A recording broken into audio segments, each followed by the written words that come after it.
Lição 7. O corpo unificado de Cristo. Verso para memorizar.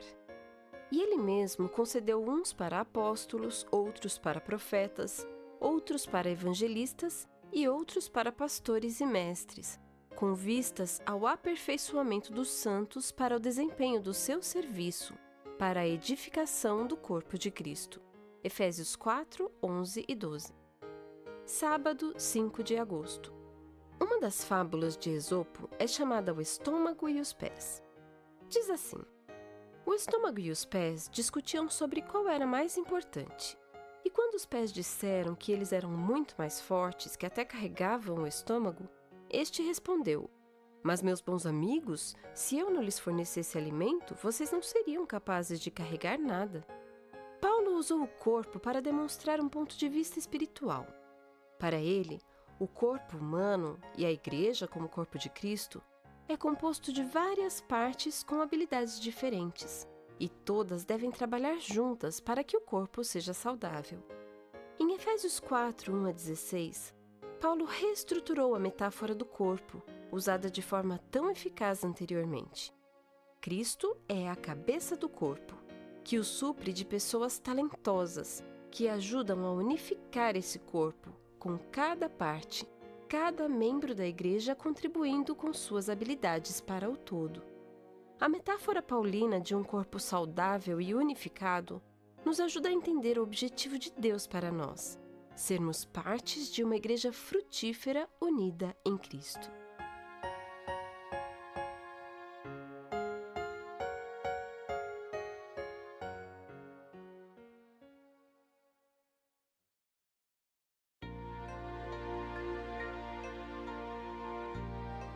Domingo, 6 de agosto.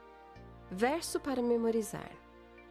E ele mesmo concedeu uns para apóstolos, outros para profetas, outros para evangelistas e outros para pastores e mestres, com vistas ao aperfeiçoamento dos santos para o desempenho do seu serviço, para a edificação do corpo de Cristo. Efésios 4, 11 e 12. A unidade do Espírito. Ouça Efésios 4, 1 a 16. Por isso eu, o prisioneiro no Senhor, peço que vocês vivam de maneira digna da vocação a que foram chamados, com toda a humildade e mansidão, com longanimidade, suportando uns aos outros em amor, fazendo tudo para preservar a unidade do Espírito no vínculo da paz. Há somente um corpo e um só Espírito, como também é uma só a esperança para a qual vocês foram chamados. Há um só Senhor, uma só fé, um só batismo, um só Deus e Pai de todos, o qual é sobre todos, age por meio de todos e está em todos. E a graça foi concedida a cada um de nós, segundo a medida do dom de Cristo.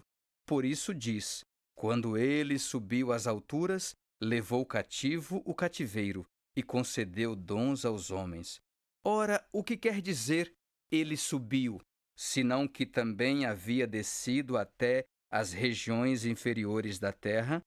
Aquele que desceu é também o mesmo que subiu acima de todos os céus, para encher todas as coisas.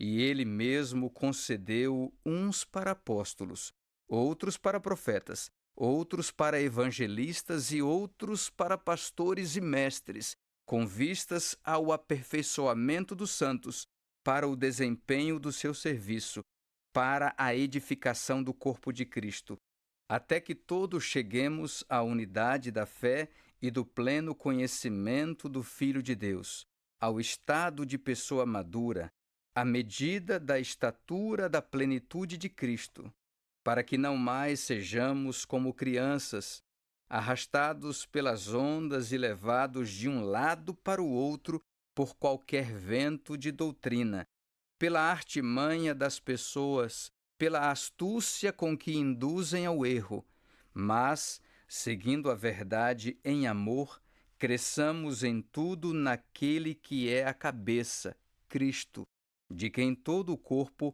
bem ajustado e consolidado pelo auxílio de todas as juntas, segundo a justa cooperação de cada parte, efetua o seu próprio crescimento para a edificação de si mesmo em amor. Pergunta 1. Como Paulo encorajou os crentes a nutrir a unidade da igreja? Paulo iniciou a segunda metade de Efésios com um chamado comovente à unidade, com duas partes principais. Primeiro, ele pediu aos crentes que alimentassem a unidade do Espírito, exibindo virtudes que construíssem a unidade, um chamado sustentado com uma lista poética de 7 elementos. Em segundo lugar, em Efésios 4, 7 a 16, Paulo identificou o vitorioso e exaltado Jesus como a fonte da graça aos que lhe deram a proclamação do Evangelho e descreveu como eles, com todos os membros da igreja, contribuem para a saúde, o crescimento e a unidade do corpo de Cristo. No início do capítulo, Paulo pediu aos cristãos: andeis de modo digno da vocação a que fostes chamados.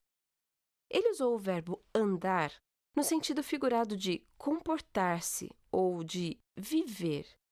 Quando se referiu ao chamado deles, quis indicar o chamado à fé cristã.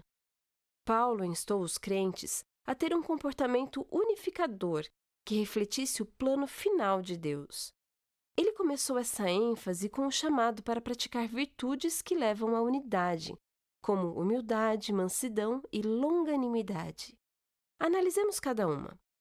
Paulo explicou, em outro lugar, o termo humildade, de Efésios 4:2, acrescentando a ideia de considerar os outros superiores a si mesmo.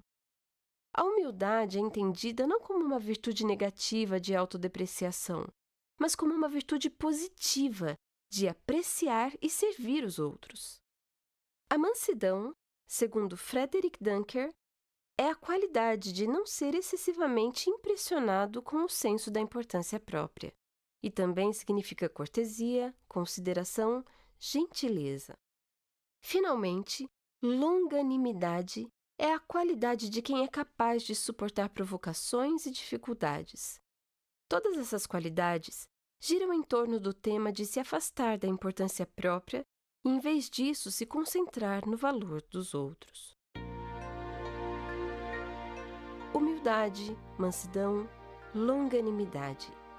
Esses atributos unificariam o povo de Deus?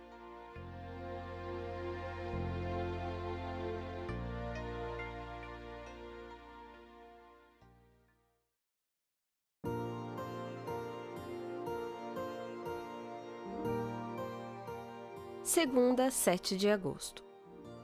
Verso para memorizar.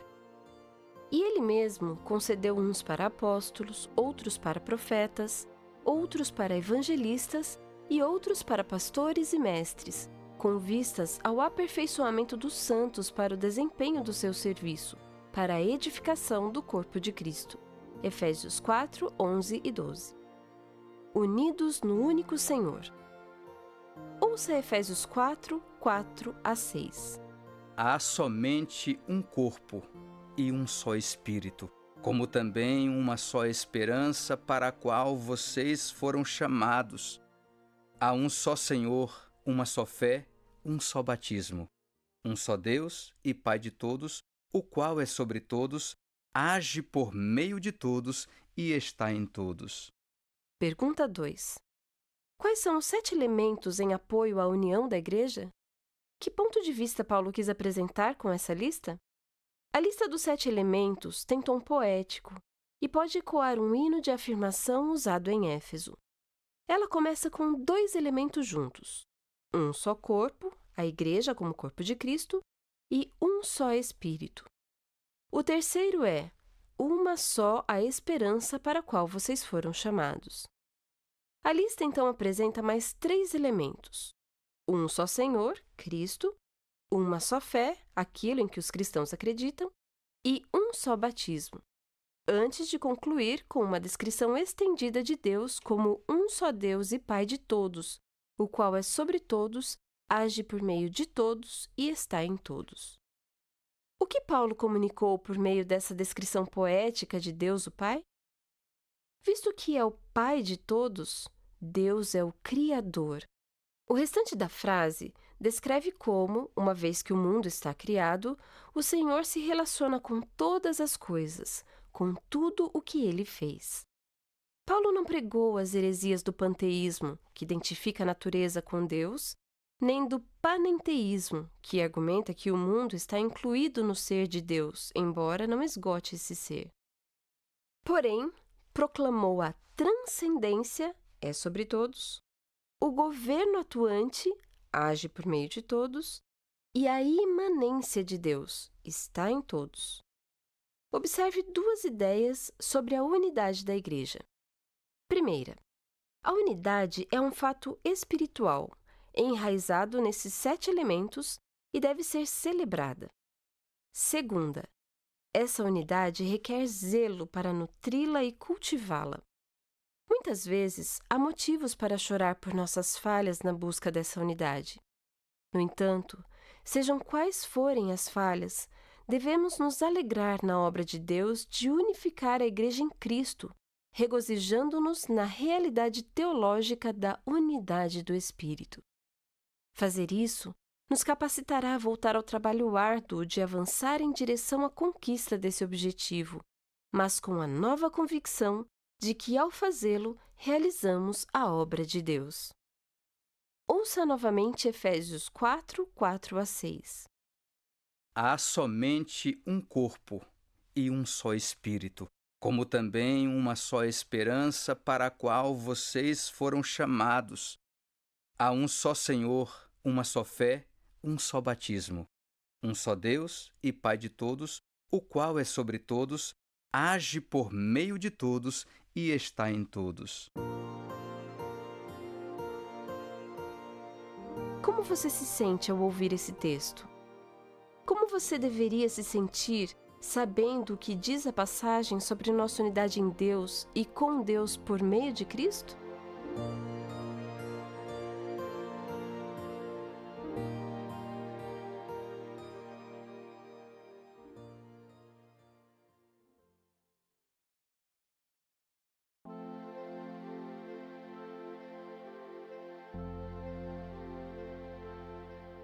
Terça, 8 de agosto.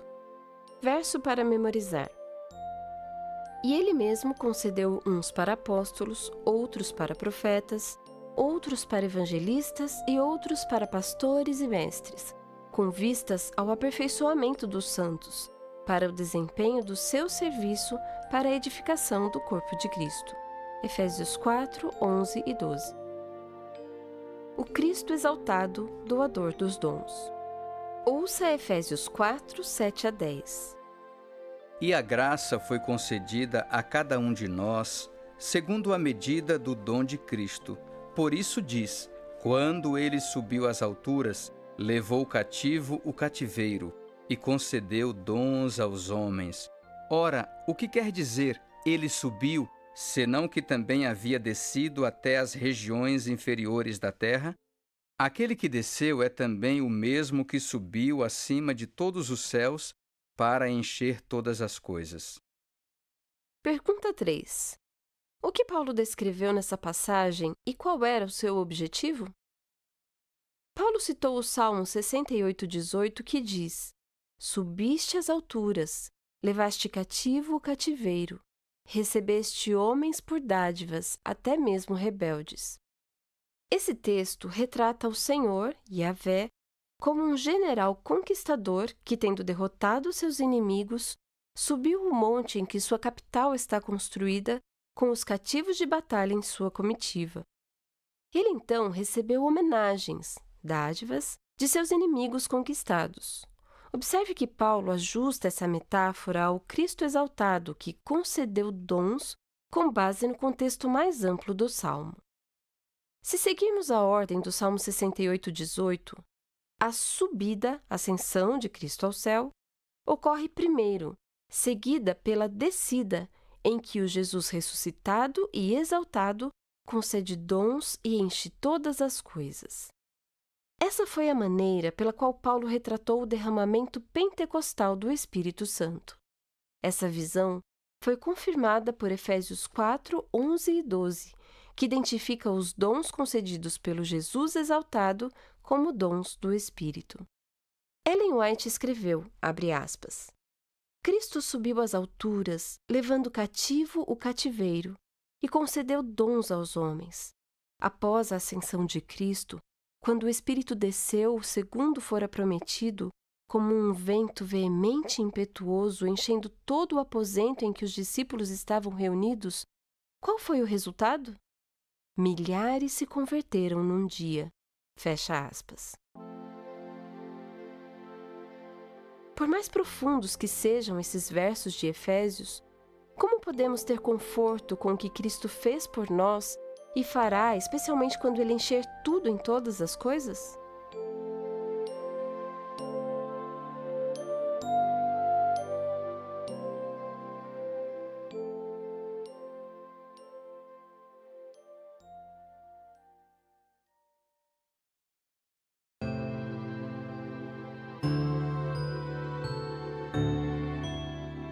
Quarta, 9 de agosto. Verso para memorizar. E Ele mesmo concedeu uns para apóstolos, outros para profetas, outros para evangelistas e outros para pastores e mestres, com vistas ao aperfeiçoamento dos santos para o desempenho do seu serviço, para a edificação do corpo de Cristo. Efésios 4, 11 e 12.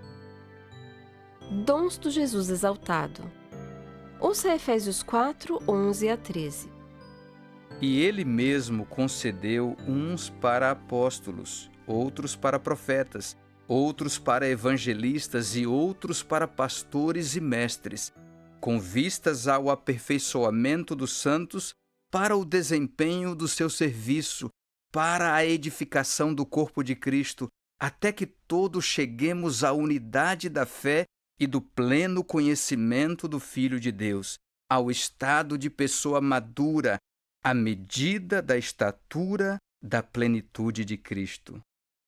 Salmo 68, 18. Subiste às alturas, levaste cativo o cativeiro. Recebeste homens por dádivas até mesmo rebeldes, para que o Senhor Deus habite no meio deles. Pergunta 4. Paulo descreveu o Jesus ressuscitado, exaltado e conquistador que do alto concede dons ao seu povo. Que dons o Jesus exaltado concedeu e para que propósito? Paulo identificou 4 grupos de pessoas talentosas, como parte do tesouro que Jesus concedeu à Igreja: apóstolos, profetas, evangelistas, pastores e mestres. A estrutura da frase no grego sugere que pastores e mestres são um único grupo. Cristo concedeu esses dons para a realização de uma obra importante, o aperfeiçoamento dos santos para o desempenho do seu serviço, para a edificação do corpo de Cristo, até que todos cheguemos à unidade da fé e do pleno conhecimento do Filho de Deus, ao estado de pessoa madura à medida da estatura da plenitude de Cristo. Esse último ponto teve especial importância para os primeiros adventistas, que refletiram sobre os dons espirituais de Ellen White. A Bíblia valida a atuação do dom de profecia na Igreja apenas na época dos apóstolos? Ou esse dom continuará até o retorno de Cristo? Os antigos adventistas encontraram a resposta em Efésios 4:13 e a compartilharam por meio de uma história sobre um capitão de um navio que estava determinado a seguir as instruções dadas para uma viagem. Quando o navio se aproximou do porto, o capitão descobriu que as instruções informavam que um piloto viria a bordo para ajudar a guiar a embarcação. Para permanecer fiel às instruções originais, ele deveria permitir que o piloto embarcasse e obedecer às orientações adicionais oferecidas. Uriah Smith escreveu, abre aspas, quem então acata o que diz o livro de instruções original? Aqueles que rejeitam o piloto ou aqueles que o recebem conforme lhes instrui o livro? Julguem vocês, fecha aspas. Devemos ter cuidado ao identificar pastores, mestres e evangelistas, pois consideramos essas posições no nosso contexto. Pelo que sabemos, na época de Paulo, esses eram líderes leigos que serviriam às igrejas lares. Isaías 5,4 diz: Que mais se podia fazer à minha vinha que eu não lhe tenha feito? Como isso se aplica ao que Deus fez por nós por meio do ministério de Ellen White?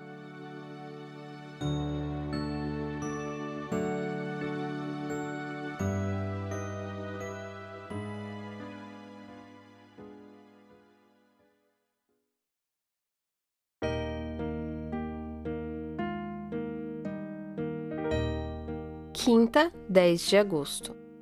Verso para memorizar. E ele mesmo concedeu uns para apóstolos, outros para profetas, outros para evangelistas e outros para pastores e mestres, com vistas ao aperfeiçoamento dos santos para o desempenho do seu serviço, para a edificação do corpo de Cristo. Efésios 4, 11 e 12. Crescendo em Cristo. Ouça Efésios 4,14. Para que não mais sejamos como crianças, arrastados pelas ondas e levados de um lado para outro por qualquer vento de doutrina, pela artimanha das pessoas, pela astúcia com que induzem ao erro. Pergunta 5. Que perigo ameaça a maturidade cristã da igreja? Paulo percebia um ambiente parecido com o nosso, em que várias ideias, como qualquer vento de doutrina e esquemas enganadores, são lançadas sobre os crentes. Ele usou 3 conjuntos de metáforas para descrever os perigos da teologia previsível. Primeiro, a imaturidade da infância, para que não mais sejamos como crianças. Segundo, o perigo em alto mar, arrastados pelas ondas e levados de um lado para o outro por qualquer vento de doutrina. Terceiro, ser enganado por pessoas ardilosas que, como jogadores, praticam truques. Paulo usou a palavra grega kubeia, que significa jogo de dados, de forma figurada para indicar astúcia ou truque. Paulo acreditava que a divisão é uma marca importante do erro. O que nutre e faz o corpo crescer e o ajuda a se manter unido é bom, ao passo que aquilo que o esgota e divide é mau. Ao passar do ensino divisor para o ensino dos mestres provados e confiáveis, eles avançariam para a verdadeira maturidade cristã e desempenhariam papéis eficazes no corpo de Cristo. Ouça Efésios 4, 15 e 16. Mas, seguindo a verdade em amor, cresçamos em tudo naquele que é a cabeça, Cristo, de quem todo o corpo, bem ajustado e consolidado pelo auxílio de todas as juntas, segundo a justa cooperação de cada parte, efetua o seu próprio crescimento para a edificação de si mesmo em amor. Pergunta 6. De que maneira uma igreja saudável funciona como um corpo saudável? Em Efésios 4, 1 a 16, Paulo defendeu a unidade da igreja e chamou os destinatários a promovê-la ativamente. Embora a unidade seja uma certeza teológica, ela requer trabalho árduo. Uma maneira de promovê-la é sendo parte ativa do corpo de Cristo. Fazemos parte desse corpo e devemos contribuir para a sua saúde e crescimento.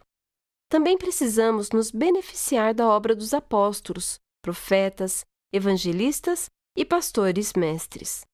Estes, como ligamentos, tendões e todas as juntas, têm função unificadora, ajudando-nos a crescer juntos em Cristo, que é a cabeça do corpo. Quais são os ventos de doutrina que sopram hoje? Como ficar firmes contra eles?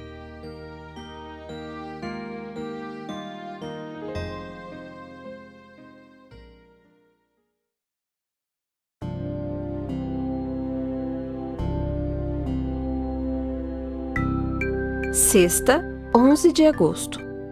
Verso para memorizar. E ele mesmo concedeu uns para apóstolos, outros para profetas, outros para evangelistas e outros para pastores e mestres, com vistas ao aperfeiçoamento dos santos para o desempenho do seu serviço, para a edificação do corpo de Cristo. Efésios 4, 11 e 12. Estudo adicional. Ouça Efésios 4, 7 a 10. E a graça foi concedida a cada um de nós segundo a medida do dom de Cristo. Por isso diz: quando ele subiu às alturas, levou cativo o cativeiro e concedeu dons aos homens. Ora, o que quer dizer ele subiu, senão que também havia descido até as regiões inferiores da terra? Aquele que desceu é também o mesmo que subiu acima de todos os céus, para encher todas as coisas. 2 pontos nos ajudam a expandir nosso estudo. 1. Traduzindo Efésios 4:9. Algumas traduções indicam que a descida ocorreu antes da subida.